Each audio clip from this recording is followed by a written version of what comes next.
तो जैसा कि पिछले एपिसोड में हमने देखा था, वांगलिंग काफी तेजी से भाग रहा था और पीछे से मून गेजर एक पावरफुल अटैक करता है जिसे फिंगर ऑफ एंशिएंट गॉड कहा जाता है।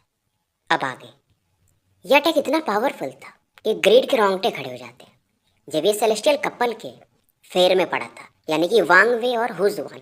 तब भी इसे इतना डर नहीं लगा था। वैसे तो ग्रिड उतना पावरफुल नहीं है, ये इल्यूजनरी इन लेवल पे था, लेकिन इसके बहुत सारे साथी हैं जो कि सेकंड स्टेप में है, तो इस पावर को ये समझ सकता था।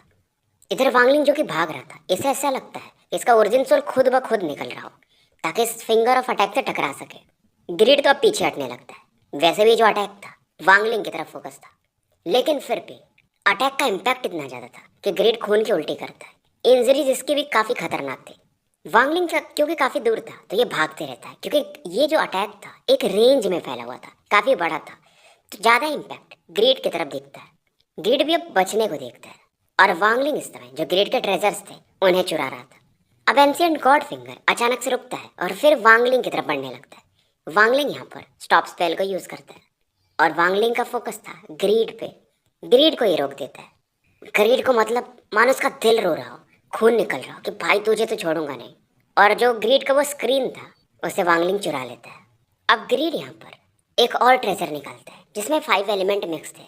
ये एक ताज के समान था जिसे कि अपने सर पे पहन लेता है और इस क्राउन को एक्टिवेट करने के लिए 9,999 लोगों को इसने मारा था और उनके सोल वगैरह को फ्यूज किया था। तो अब ग्रेड भी देखना चाहता था क्या यह ट्रेजर काम करेगा इस बीस्ट अटैक के सामने। बट अटैक इतना पावरफुल था कि इसके क्राउन के अंदर जो भी सोल्स थे वो भी मानो गायब हो जाते हैं और जो इम्पैक्ट था इस अटैक का ग्रेड को काफी दूर फेंकता है। कहाँ गया ये पता नहीं, जिंदा या मर गया। वांगलिंग तो और डर जाता है। ये भाग रहा था बट बीच बीच में पलट के देख रहा था। अब जो एंशिएंट गॉड फिंगर था इसकी तरफ बढ़ रहा था।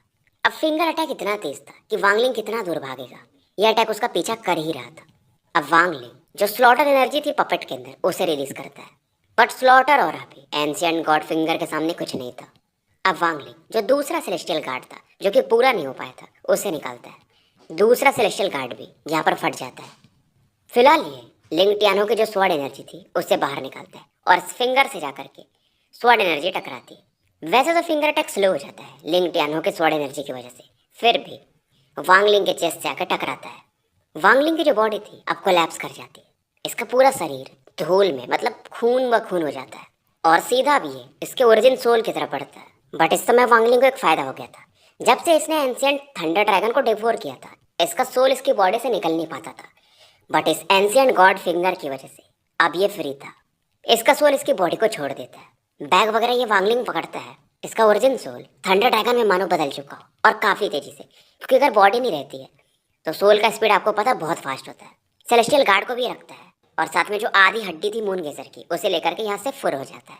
पर जाते जाते वो जो ग्रेड का क्राउन था उसे ये दिखता है, उससे भी ये रख लेता है। एंशिएंट गॉड फिंगर अब गायब हो चुका था, बट फिर भी मून गेजर सरपेंट इसके पीछे था। वांगलिंग अब काफी निराश था क्योंकि इसके बहुत सारे ट्रेजर्स यहाँ पर लॉस हो गए थे, जैसे 7 स्टार स्वॉर्ड फॉर्मेशन, इसका रेस्ट्रिक्शन फ्लैग, लिंग टियानो की एक स्वॉर्ड एनर्जी भी यूज कर चुका था, बॉडी भी डिस्ट्रॉय हो चुकी थी। ओरिजिन सोल तो था बट उसमें भी थोड़े फर्क आए थे ज्यादा और यूज करने की वजह से, और ये सब हुआ था ग्रेड की वजह से क्योंकि उसने मून गेजर सर्वेंट को थोड़ा जगा दिया था। फिलहाल ये स्टार कंपास पे बैठता है। स्पीड काफी फास्ट थी और इसका ओरिजिन सोल डिम होते जाता है। वांगलिंग अब सदर्न डोमेन की तरफ बढ़ता है, नॉर्थ वाले एरिया में जाता ही नहीं है और मून गेजर सदर्न बॉर्डर को क्रॉस नहीं करता है, तो वांगलिंग फिलहाल बच जाता है। अब वांगलिंग एक चीज ये सोच रहा था, यार मून गेजर सरपेंट इतना पावरफुल कैसे, और ये भी सोचता है कि मून गेजर सरपेंट काफी स्ट्रांग है, बट इस सदर्न डोमेन में क्यों नहीं आया, ये भी एक बड़ा प्रश्न था। हो सकता है यहाँ पर कुछ हो ऐसा। अब वांगलिंग जानता था यार दूसरे की बॉडी लेना मतलब फिर उस पर कंट्रोल हासिल करना बहुत सारे काम, तो मैं पहले इस बोन को रिफाइन करता हूँ, हेवन डिफाइंग बीट को कंप्लीट करता हूँ, उसके बाद अपने लिए खुद एक नई बॉडी बनाता हूँ। मून गेजर सरपेंट बॉर्डर पे खड़ा था, थोड़ी देर के बाद वहां से निकल जाता है। वापस आने के बाद मून गेजर सरपेंट ऐसा लुढ़िया जाता है एकदम गोल गोल गोल गोल घूम के, इसके फर धीरे धीरे शांत हो जाते हैं और फिर से ये सेकंड स्टेप में चला जाता है, यानी कि निद्रा की अवस्था में, सेकंड फॉर्म। बट जो भी कल्टिवेटर्स इसे बीच में दिखते उनकी पहले ही फट जाती और भाग जाते हैं। और इस समय नॉर्दर्न डोमेन में एक प्लेनेट था जहाँ पे मॉर्टल्स वगैरह रहते थे, और अचानक से इस प्लेनेट पे कोई बंदा आके गिरता है। ये था अपना ग्रेड। हड्डियां इसकी पूरी टूट चुकी थी। ओरिजिन सोल भी डैमेज था, बट ये मरा नहीं था और काफ़ी एक्साइटेड था क्योंकि इससे फ़ायदा हुआ था। इसके बॉडी पर बहुत सारी सील्स थी, यानी कि ब्लड एंसेस्टर ने, ऑल सील, सभी लोगों ने इसके बॉडी पर सील्स लगाए थे। सभी का सील डिस्ट्रॉय हो गया था, बट ऑल सील का बचा था, तो फिर भी इसके लिए बहुत बड़ी राहत थी। इधर वांगलिंग को एक प्लेनेट मिलता है जो कि बेजान पड़ा था, कोई रहता नहीं था, बट इस पे थंडर पावर चमक रहा था। अगर वांगलिंग की बॉडी होती तो थोड़ा इसे दिक्कत होता, बट इसका ओरिजिन सोल ये तो वैसे ही थंडर से भरा है। और ये कमाल इसके ओरिजिन सोल का था। मतलब जब ऐसे थंडर ड्रैगन इंजर्ड होते हैं तो वो थंडर प्लेस ढूंढते हैं ताकि खुद को रिकवर कर सके। तो सबकॉन्शियसली वांगलिंग को ये लोकेशन मिल गया था। सेलेस्टियल गार्ड जो कि इसका पहला वाला था वो अभी भी था यहाँ पर, बट अंदर नहीं आ पा रहा था थंडर की वजह से। और यहाँ के थंडर काफ़ी पावरफुल थे। नेचर के थ्रू जो थंडर्स बनते हैं वो थोड़े अलग होते हैं। थंडर दो प्रकार के होते हैं, एक आप स्पेल से बनाते हो और एक इननेट होता है, मतलब नेचुरल, या आपकी बॉडी में नेचुरल हो। जैसे वांगलिंग के पास फिलहाल इननेट थंडर है। बस यहाँ पे एक प्रॉब्लम था कि स्पिरिचुअल ऑरा नहीं थी। फिलहाल वांगलिंग यानी इसका ओरिजिन सोल लोटस पोजीशन में बैठ जाता है और आसपास जो भी थंडर चमक रहे थे उन्हें वांगलिंग एब्जॉर्ब करने लगता है और थंडर साइकिल चलते रहता है। ओरिजिन सोल इसका धीरे धीरे रिकवर कर रहा था, समय का भी पता नहीं था। इसका जो सेलेस्टियल गार्ड था वो भी थोड़ी दूर पे बैठा हुआ था जहाँ पे थंडर नहीं था, और वांगलिंग को ये गार्ड कर रहा था। समय बीतता है, 10 साल पलक झपकते निकल जाते हैं और सेलेस्टियल गार्ड इन 10 सालों में मूव भी नहीं करता है, मतलब वहीं बैठा हुआ था। और वांगलिंग लगातार थंडर बॉल को एब्जॉर्ब करते जा रहा था। फाइनली अपनी आंखें खोलता है और ये सोचता है अगर ऐसी जगह नहीं होती तो शायद वांगलिंग को और कई साल लगते, शायद 40-50 साल या उससे भी ज़्यादा रिकवर करने में। अब दूसरा काम इसका ये था कि अपनी बॉडी बनाए। अब क्योंकि ये एंशिएंट गॉड मेथड को प्रैक्टिस करता है तो खुद की बॉडी खुद बना सकता है, इसे एंशिएंट गॉड टैक्टिक मेथड से। हालांकि ये वो पार्ट इसकी मेन बॉडी करती है प्रैक्टिस, लेकिन फिर भी क्योंकि दोनों कनेक्टेड है, मेथड तो इसको भी पता था। वांगलिंग अब शांति से बैठ जाता है और कुछ मेथड्स को यूज करता है। इसके आसपास थंडर पावर इकट्ठा हो रहा था, साथ में अर्थ पावर, और धीरे धीरे इसकी बॉडी बनने लगती है। ओरिजिन सोल से कुछ मतलब वैसा पावर निकल रहा था। तो जैसे पहले इसके हाथ बनते हैं, फिर बाकी पूरी बॉडी क्योंकि सोल फॉर्म में थी तो अलग दिखती है, और एक फाइनली कंकाल बन जाता है। फिर चमड़ी का प्रोसेस, मतलब अलग अलग प्रोसेसेस चलते हैं। समय बीत रहा था और आसपास बिजलियां काफी कड़क रही थी, और टोटल यहाँ पर इस प्लेनेट पर आए हुए 60 साल हो चुके थे। अब इस प्लेनेट पर जो भी थंडर पावर था काफी हल्का हो जाता है, तो सेलेस्टियल गार्ड भी यहाँ पर आ जाता है। वांगलिंग के आसपास एक कोकून बना हुआ था और फाइनली आज के दिन वो खुलता है और इसमें से वांगलिंग बाहर निकलता है। 60 साल इसे लगे थे इसकी बॉडी को बनाने में, और अब तो वांगलिंग का सोल इसके बॉडी से निकल भी सकता था, कभी भी आ सकता था। वांगलिंग काफी खुश था और ये सोचता है कि मुझे एक नया जीवन मिला है, इसे वेस्ट नहीं करना चाहिए। फिलहाल आसपास ये रेस्ट्रिक्शंस लगाता है और हेवन डिफाइंग बीड को बाहर निकालता है। अब डिफाइंग बीड के अंदर से एक गोल्डन लाइट निकल रही थी, और डिफाइंग बीड मून गेजर जो उसकी हड्डी थी उसके काफी क्लोज था, और उसके अंदर जो मेटल एलिमेंट था वो अपने आप हेवन डिफाइंग बीड के अंदर जाने लगता है। प्रोसेस थोड़ा स्लो था इस बार, और वांगलिंग को भी नहीं समझता कि ऐसा क्यों, क्योंकि जब वाटर एलिमेंट वगैरह का टाइम काफ़ी जल्दी जल्दी एब्जॉर्ब हो रहा था। वांगलिंग इधर जो इसका वो 1 बिलियन सोल फ्लैग था, उसके जो प्राइमरी सोल्स थे उन्हें थोड़ा दूर दूर भेज देता है, ताकि अगर कोई दूर से भी आ रहा हो तो इसे पता चल जाए, क्योंकि इसका डिवाइन सेंस काफ़ी दूर तक फैल जाएगा। अब इधर हेवन डिफाइंग बीड मून गेजर की प्रॉपर्टीज को एब्जॉर्ब कर रहा था, और वांगलिंग यहाँ पर जो ग्रेड के ट्रेजर्स थे उन्हें देख रहा था। पहला ट्रेजर था वो जायंट माउंटेन, और उस पर ग्रेड का छाप इसलिए नहीं था, यानी कि इम्प्रिंट, क्योंकि 100 साल पहले मून गेजर के बोन ने जो भी औरत थी उसे गायब कर दिया था। और वांगलिंग सोचता है कि यार ये माउंटेन पहले से थोड़ा कमजोर हो गया है जब ग्रेड इसे यूज करता था। इसका जो सोल है वो अनस्टेबल है और ये बैकफायर कर सकता है, और इसके हिसाब से माउंटेन कंप्लीट नहीं है। और वांगलिंग सोचता है यार ये ग्रेड गजब आदमी है, और मन ही मन इसकी तारीफ करता ही है। मतलब ग्रेड के पास कितने ट्रेजर थे, उसके पास एंशिएंट थंडर ड्रैगन था, celestial mountain, ancient God furnace, mountain और रिवर स्क्रीन, और फिर वो ताज यानी जो क्राउन वांगलिंग लेकर आया था। और वांगलिंग सोचता है शायद इस माउंटेन सोल को मैं रिपेयर कर पाऊँ। इसे रखता है, अब ये माउंटेन और रिवर स्क्रीन निकालता है। कहा यह भी जाता है कि जो 10 हाई ग्रेड के सेलेस्टियल ट्रेजर होते हैं सेलेस्टियल रियल्म के, उसमें ये जो माउंटेन और रिवर पेंटिंग था वो 5वें नंबर पे था। इसे हेवनली डाउ पेंटिंग भी कहा जाता है। और ग्रेड को जो मिला था ये रियल माउंटेन और रिवर पेंटिंग नहीं था, बल्कि उसका एक कॉपी था। और इस पर भी जो डिवाइन सेंस था एंशिएंट गॉड फिंगर अटैक की वजह से गायब हो चुका था, तो वांगलिंग इस पर भी अपना डिवाइन सेंस डाल देता है और अब इसे रिफाइन करने लगता है। बात थी अब इस क्राउन की, तो एंशिएंट गॉड फिंगर अटैक के बाद भी इस पर कोई क्रैक नहीं आए थे। और इसमें 5 एलिमेंट्स थे, कुछ कुछ जैसे रेड बटरफ्लाई के 5 एलिमेंटल स्पिरिट थे वैसे। और वांगलिंग जैसे इसे टच करता है एक पावर इसके बॉडी में एंटर कर जाता है, क्योंकि वांगलिंग जैसे इसके सर पे रखता है वो चीज एक्टिवेट हो जाता है, मानो वो पावर कुछ सर्च कर रहा हो। और उसे जब मिलता नहीं है तो वो वापस लौट जाता है। वांगलिंग भी सोचता है कि क्या ढूंढ रहा होगा। अब इसे ध्यान आता है कहीं ये स्यूडो 5 एलिमेंटल बॉडी उसे तो नहीं ढूंढ रहा था जो रेड बटरफ्लाई के पास था। वांगलिंग अपने बैग में से एक ब्लू रोज निकालता है।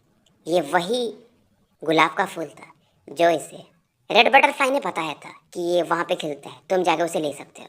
अब इस क्राउन को इस रोज से ये टच कराता है, क्राउन चमकने लगता है और ब्लू रोज अब पूरी तरह से मिक्स हो जाता है इस क्राउन के अंदर। क्राउन नॉर्मल तो हो जाता है बट वांगलिंग इसे फिर से टच करता है और मानो क्राउन के अंदर एक स्पिरिट आ चुका हो। बट वांगलिंग को ज़्यादा कुछ समझ में नहीं आता है, बट ये फिर भी सोचता है ये चीज़ डैमेज नहीं हुआ था। और ग्रीड ने बोला था कि इसे 9999 मॉर्टल्स की ऑरा लगी थी इसे एक्टिवेट करने में। फिलहाल वांगलिंग इसे रख लेता है और मून गेजर बोन की तरफ देखता है। समय बीत रहा था, 3 महीने और निकल जाते हैं और मून गेजर बोन में जो भी मेटल एलिमेंट था अब वो पूरी तरह से गायब हो जाता है। हेवन डिफाइंग बीड के अंदर जो मेटल एलिमेंट खाली था पूरा हो चुका था और वांगलिंग अब अपने ब्लड को हेवन डिफाइंग बीड की तरफ भेजता है। डिफाइंग बीड इस ब्लड को एब्जॉर्ब कर लेता है। वांगलिंग के माइंड में मानो एक एंशिएंट ऑरा से फील होती है। इस चीज के लिए यह 1000 सालों से वेट कर रहा था और फाइनली अब हेवन डिफाइंग बीड पूरा हो चुका था। बट ये शांत था, चौकन्ना था, क्योंकि इसके बारे में आज तक ये ज़्यादा कुछ जान नहीं पाया था। बस ये इतना सोचता है क्योंकि वो जो वोमेन थी जैसे इसने सील किया था उसने कहा भी था कि ये जो हेवन डिफाइंग बीड है ये एंशिएंट सेलेस्टियल रियल्म से वापस आया था। अब जो सिंबल इसके माइंड में बना था वांगलिंग उसे अपने हाथों से बनाता है और इतना पावरफुल था कि पूरा प्लेनेट जो था उस पर एक हलचल सी मच जाती है और इस सिंबल को यह हेवन डिफाइंग बीड की तरफ बढ़ा देता है। अब एक वॉयलेट लाइट इसके अंदर से बाहर निकलती है और जो वांगलिंग का पपेट था मानो वो गायब होने लगता है। तुरंत ही ये अपने शैडो को अंदर खींच लेता है ताकि वो खत्म ना हो जाए। इवन जो प्राइमरी सोल्स थे उनका भी सेम हाल था, वांगलिंग उन्हें भी अंदर रख लेता है। पूरा प्लेनेट पर्पल लाइट से भर चुका था, मानो पूरा प्लेनेट ही गायब हो रहा हो। आसपास जो भी चट्टान थी मतलब प्लेनेट के बाहर में छोटे छोटे उल्का पिंड वगैरह होते हैं वो भी गायब होने लगते हैं, मानो बस वांगलिंग और ये हेवन डिफाइंग बीड यहाँ पर हो।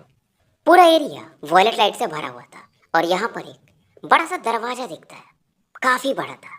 वांगलिंग मतलब चींटी के समान था इस दरवाजे के सामने। वांगलिंग उधर देख भी नहीं पा रहा था, मतलब बीच में एक रेस्ट्रिक्शन था, कोई एंटर कर ही नहीं सकता था। और एक डर भी इसे लगता है। वांगलिंग जो कि नॉर्मली डरता नहीं था लेकिन इसे आज लगता है। और वांगलिंग का डाव भी अलग था, यह डरता किसी से नहीं था तो ये खुद को शांत करता है। जैसे मून गेजर सरपेंट से जब ये फाइट कर रहा था तो ये शॉक्ड था, डरा हुआ नहीं था। ऐसा लग रहा था मानो ये बचपन में चला गया हो। और हेंग्यो सेक्ट जब जा रहा था बिना कल्टीवेशन के कुछ वैसी फीलिंग थी, जबकि दरवाजे से कोई प्रेशर भी नहीं आ रहा था। पर वांगलिंग अपने दांत को पीसता है, ये सर को नीचे नहीं करता है कि भाई मैं गिव अप नहीं कर सकता, जैसा कि इसने हेंग्यो सेक्ट के टाइम भी किया था और पहाड़ कैसे भी करके चढ़ गया था। और वांगलिंग अब चिल्ला के कहता है कि डिफाइंग बीड मैंने तुमको कंप्लीट किया है। अगर मैं किसी की केयर करता हूँ और उसे हेवेंस मारना चाहे तो मैं पूरे हेवेंस को तबाह कर दूँ, और अगर तुम मुझे धोखा देना चाहो तो मैं तुम्हें डिस्ट्रॉय कर दूंगा। हालांकि कैसे भी करके बोल रहा था बट इसके शब्द साफ साफ थे। और वांगलिंग के अंदर जो एंशिएंट थंडर ड्रैगन था यानी उसका थंडर पावर पूरे इसकी बॉडी से बाहर निकल रहा था। मानो वांगलिंग एक थंडर सेलेस्टियल हो। उस थंडर में वांगलिंग का विल पावर था और इसका डाव था। आंखें इसकी लाल थी बट फिर भी ये खुद को खड़ा रखा हुआ था और उस दरवाजे की तरफ देख रहा था। अभी जो वॉयलेट लाइट चमक रही थी ये एक हाथ में बदलने लगती है और मानो ऐसे इशारा कर रही हो कि इसे बुला रही हो। वांगलिंग समझता है कि ये एंशिएंट गॉड का तो हाथ नहीं है, इतना तो ये क्लियर था, क्योंकि जो एंशिएंट गॉड के हाथ होते हैं उसमें थोड़े बहुत क्रैक्स होते हैं, स्किन रफ होता है। बट ये जो हाथ बना था ये काफ़ी स्मूथ था, मानो किसी स्पेल ने बनाया हुआ इसे। और मानो वांगलिंग को ये बच्चा समझ रहा हो और इसे बुला रहा हो। उसमें से कोई और अभी ऐसी डेंजरस नहीं आ रही थी बट वांगलिंग फिर भी चौकन्ना था। पर क्योंकि वांगलिंग आगे नहीं बढ़ता है तो दरवाजा धीरे धीरे गायब होने लगता है। वांगलिंग को भी लगता है कि अगर मैं जल्दी नहीं किया तो मुझे फिर अंदर जाने का मौका नहीं मिलेगा। अब ये कैसे भी करके आगे बढ़ता है। मून गेजर एलिमेंट मतलब मून गेजर जो बोन था उसमें से मेटल एलिमेंट तो चला गया था बट अभी भी वो हड्डी एक जैसा था, टूटा फूटा नहीं था। और इस हड्डी को उठा करके ये आसमान में फेंक देता है सीधा उस दरवाजे की तरफ। पर जैसे ही हाथ आगे बढ़ता है मतलब मून गेजर बोन वो हाथ फिर से आता है और इस हड्डी को पकड़ लेता है और उसे एकदम ऐसा फोड़ देता है, बस हाथों से मसल देता है। मून गेजर के बोन पूरी तरह से धूल धूल हो जाता है वो हाथ फिर से वांगलिंग को बुलाता है, बट वांगलिंग को डर लग रहा था।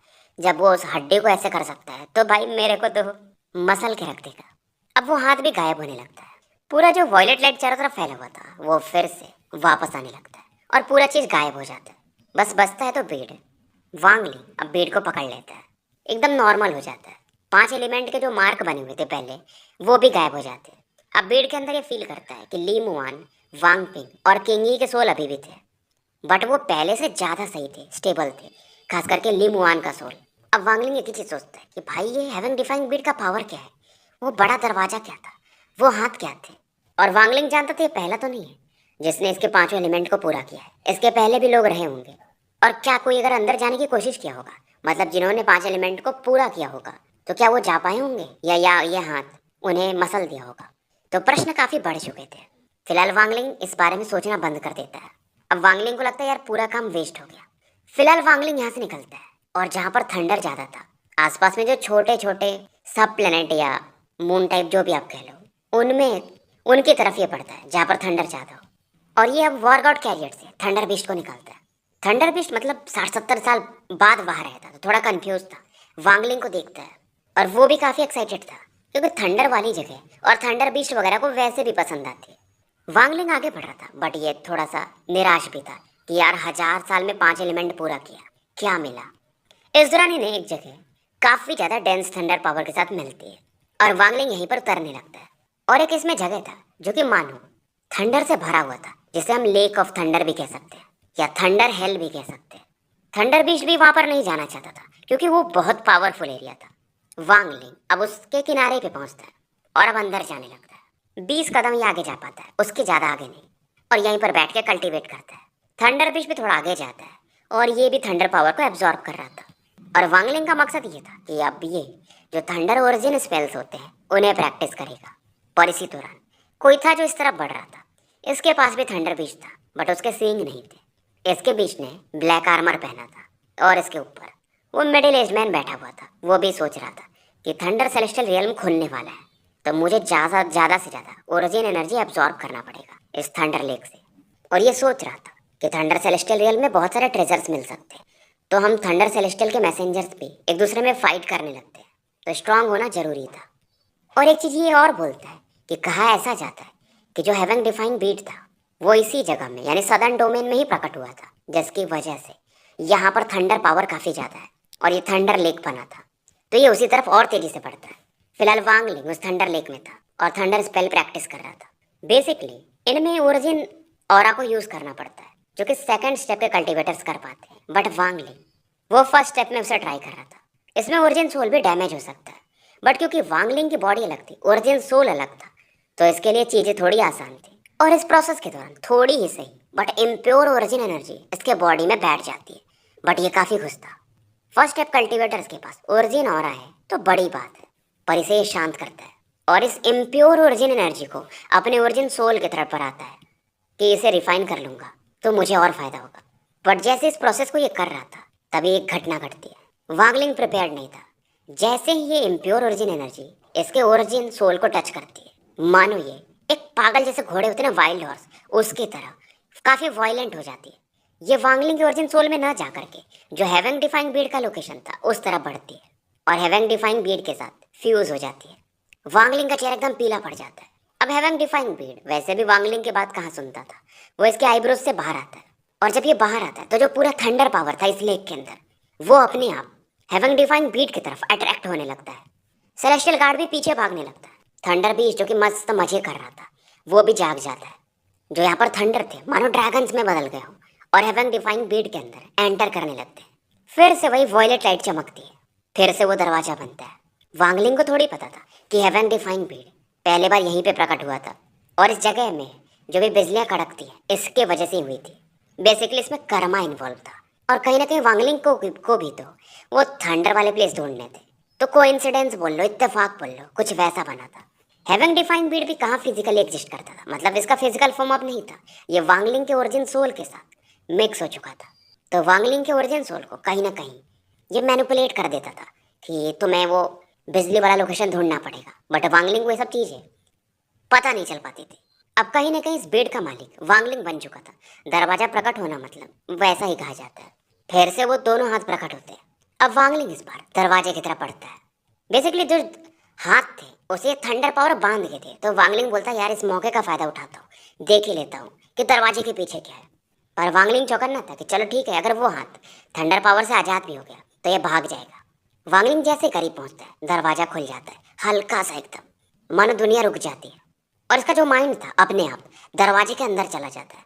मन उसका ओरिजिन सोल इसके बॉडी से निकल चुका था। ये अपनी बॉडी को फील नहीं कर पा रहा था। काफी क्योटिक माहौल ये देखता है मानो। अब वांगलिंग को समझ में आता है कि शायद ये जो जगह है हेवन डिवाइन बीड का स्पेस होगा, जहाँ पर छोटे छोटे बॉल ऑफ लाइट चमक रहे थे, छोटे से बड़े होते वैसे दिखाई देते। और इसमें जो औरत थी काफी प्योर थी। बादल भी दिखते हैं जो कि ये लाइट उसे अब्जॉर्ब कर लेते हैं। फिर उनसे जमीन वगैरह बनते हुए दिखते हैं, नदियाँ, समुद्र। बेसिकली वो प्लेनेट में बदल जाते हैं, बस यहाँ पर कोई था नहीं। फिर धीरे धीरे प्लेनेट खत्म होने लगता है, मतलब बंजर। फिर से वो बॉल छोटा हो जाता है, मतलब वो प्लेनेट छोटा हो जाता है। समय बीत रहा था। वांगलिंग को मानो हर एक चीज भूलने लगती है। एक मिस्टीरियस पावर था जो कि पूरे स्पेस में फैला हुआ था। उसका सोर्स क्या था, कहाँ से वो प्रकट हो रहा है, वांगलिंग उसे ढूंढने की कोशिश करता है। सेम इसके साथ हुआ था जब ये लाइफ और डेथ के रहस्य को जानने के लिए अपने प्लेनेट सुजाको से बाहर निकल गया था, और इसे तब उस समय ऑलसीर ने वापस भेजा था। वांगलिंग बहुत सारे प्लैनेट्स में बदलते हुए देखता है, मतलब बॉल ऑफ लाइट्स को, फिर खत्म होते हुए भी देखता है। पर इसे कुछ ज्यादा समझता नहीं है। उस डाओ का जो ट्रेस है कहाँ पर है ये उसे ढूंढते रहता है। वो जो मिस्टीरियस पावर है शायद वो लॉ के भी ऊपर है, और मानो वो पावर कहीं ना कहीं इसके बॉडी के साथ फ्यूज हो चुका था थोड़ा ही सही। मानो उस डाओ के पैर तक ये पहुंच गया हो, मानो डाओ ये खुद हो। ये फिलहाल अपने दिमाग को शांत करता है। एक बॉल ऑफ लाइट में खुद ये बदल चुका हो, फिर ये खुद एक प्लेनेट में बदलता है, मतलब सेम प्रोसेस इसके साथ होता है। और उस प्लेनेट पर एक ही फैमिली थी, एक वहाँ पर मैन और एक वुमेन थे जो कि शांति से रह रहे थे। और एक दिन इस प्लेनेट के जो सदर्न पार्ट है वहां से एक लाइट पास करती है। उस लाइट में बेसिकली एक वुमेन थी जो कि दिखने में काफी सुंदर और पानी के समान जेंटल थी। वो भी काफी कंफ्यूज थी क्योंकि इस प्लेनेट की तरफ देख करके उसे लगता है कि ये दुनिया मुझे एक फैमिलियर फीलिंग दे रही है। फिर यहाँ से वो निकल जाती है और ये मानो कोई सवाल का जवाब ढूंढ रही हो। समय बीतता है, बहुत सारे साल निकल जाते हैं। एक चीज नहीं बदला तो तीन लोग, दो जो थे मतलब मैन और वुमेन, वो तो शांति से जी रहे थे, और जो आखिरी वो वुमेन थी वो किसी सवाल का जवाब ढूंढ रही थी। फिर डाओ का समय होता है, ये जो प्लेनेट था वो गायब हो जाता है। तीनों लोग फिर से बॉल ऑफ लाइट में बदल जाते हैं। एक हाथ प्रकट होता है और मानो तीनों को यहाँ से लेके कहीं चला जाता है। वांगलिंग आंखें खोलता है, मतलब उसी स्पेस में, और कहता है अच्छा तो ये है डाओ, मतलब जो है सब मेरे अंदर ही है। कहने का मतलब ये है कि हेवन और अर्थ बहुत सारे डाओ से मिलकर बने, और उनमें से तुम एक हो। बहुत सारे लोग लाइफ से डेथ में जा रहे थे, फिर डेथ से लाइफ में आ रहे थे, और यही एक कर्मा है। बेसिकली जैसे ली मुआन एक आंसर ढूंढ रही थी वांग पेंग की ऑर्डिनरी लाइफ, वो वांगलिंग के कर्मा डाओ है। वांगलिंग को कुछ समझ में आता है, बट फिर भी कुछ समझ में नहीं आता है। एक कंफ्यूजन वाला अवस्था था। अब जैसे ये कुछ समझ रहा था, इसका ओरिजिन सोल अपने आप बाहर निकलने लगता है। ये आंखें खोलता है, दरवाजे के बाहर आ चुका था। कुछ भी नहीं बदला था, बिजलियां अभी भी कड़क रही थी, वॉयलेट लाइट अभी भी चमक रहा था। ऐसा लग रहा था कुछ हुआ भी था और कुछ नहीं भी हुआ था, मानो एक सपना हो, बट ऐसा कि एकदम साक्ष्य हो, वो रियल में हो रहा हो। फिर धीरे धीरे सब चीजें गायब हो जाती है। हेवन डिफाइन बीड में एक चेंज आ चुका था। उसमें जो 5 एलिमेंट्स थे वो तो गायब हो चुके थे। अब वहां पे दो चीजें प्रकट होती है, यिन और यांग। यिन को चंद्रमा से दिखाया जाता है और यांग को सन से। दोनों हेवन डिफाइन बीट के आधे आधे हिस्से को कवर करते हैं, और वांगलिंग के आईब्रोज में हेवन डिफाइन बीट फिर से एंटर कर जाता है। वांगलिंग आंखें बंद करता है और उन चीजों को समझने की कोशिश कर रहा था। ये बहुत बड़ा मौका है। वांगलिंग जानता था सपने के बारे में किसी को बता नहीं सकता, और इस चीज के लिए इसके हिसाब से ऑलसीर वगैरह इसके पीछे पड़ जाए, ऐसा ये चीज था। ऑलसीर इसके लिए तो कुछ भी चीजें छोड़ दे, क्योंकि डाओ को समझने का ये मार्ग था, थर्ड स्टेप में जाने का रास्ता था। बेसिकली वांगलिंग ने थर्ड स्टेप देख लिया था, जबकि ये सेकंड स्टेप पर अभी पहुंचा भी नहीं था। अब इस दौरान वो जो थंडर बीस्ट था और वो ब्लैक हेड मैन था यहाँ पर पहुंच जाते हैं, और उसे भी थोड़ा सा अजीब लगता है क्योंकि यहाँ पर जो बिजलियाँ कड़क रही थी काफी ज्यादा वॉयलेंट थी। ये बंदा यहाँ पर कई बार कल्टीवेट करने आया था, बट इस बार ज्यादा चौकन्ना रहता है, थोड़ा और क्लोजर जाता है। इसे लगता है यहाँ पर कुछ हुआ है। अब इसका जो पावर लेवल था वो कॉर्पोरियल यांग स्टेज में था, थोड़ा सा इसे और समझना था। अपने कर्मा डोमेन या जो भी चीज बोल लो, तब ये निर्वाणा स्क्राइयर लेवल पे पहुंच सकता था। फिलहाल ये थंडर लेक के करीब पहुंच जाता है और वांगलिंग को देखता है। वांगलिंग हवा में उड़ रहा था और थंडर उसके आसपास घूम रहे थे, बाल, जबकि यहाँ पर हवा नहीं था, फिर भी लहरा रहे थे। थंडर लेक पहले का आधा हो चुका था। इस दौरान वांगलिंग आंखें खोलता है, मानो इसकी आंखों में लॉ ऑफ वर्ल्ड हो, दुनिया को, हेवेंस को मानो ये आंखें देख सकती हूँ। इस आंखों में वही सपना था, मतलब जो इसने अभी देखा था, सपना बोलो या जो हेवन डिफाइंग बेडने से दिखाया था, हेवनली डाउ था।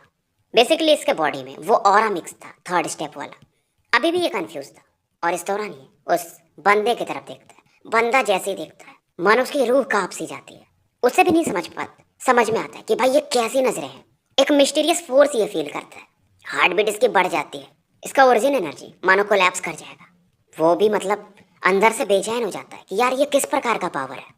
होठ इसके सूखने लगते हैं, पसीने छूट रहे थे। पहली बार इसके कल्टीवेशन के हिसाब से ये इतना डरा था। इवन जो थंडर सेलेस्टियल टेम्पल के लॉर्ड हैं, उसके सामने भी इसे इतना डर कभी नहीं लगा था। वांगलिंग प्यार से देखता है इस बंदे की तरफ। बंदे को ऐसा लग रहा था कि इसकी ओरिजिन सोल जो है वो जल रही हो। इसे लगता है यहाँ से भागो, नहीं तो मैं मारा जाऊंगा। इसका थंडर बीस्ट भी डरने लगा था। इधर वांगलिंग की आंखों में वो जो क्लाउडीनेस था, जिसके बारे में अभी भी ये सोच रहा था, धीरे धीरे वो गायब हो जाता है। ये गहरी सांस लेता है, आंखें बंद करता है और फिर से खोलता है। माहौल अब एकदम नॉर्मल हो जाता है। वो बंदा जानता था अगर वांगलिंग इसकी तरफ थोड़ी देर और देख लेता तो ये भाई मारा जाता। इसका ओरिजिन सोल ही खत्म हो जाता। इसके पास जो थंडर बिश था, उसकी तो हालत और खराब थी। तो फिलहाल स्टोरी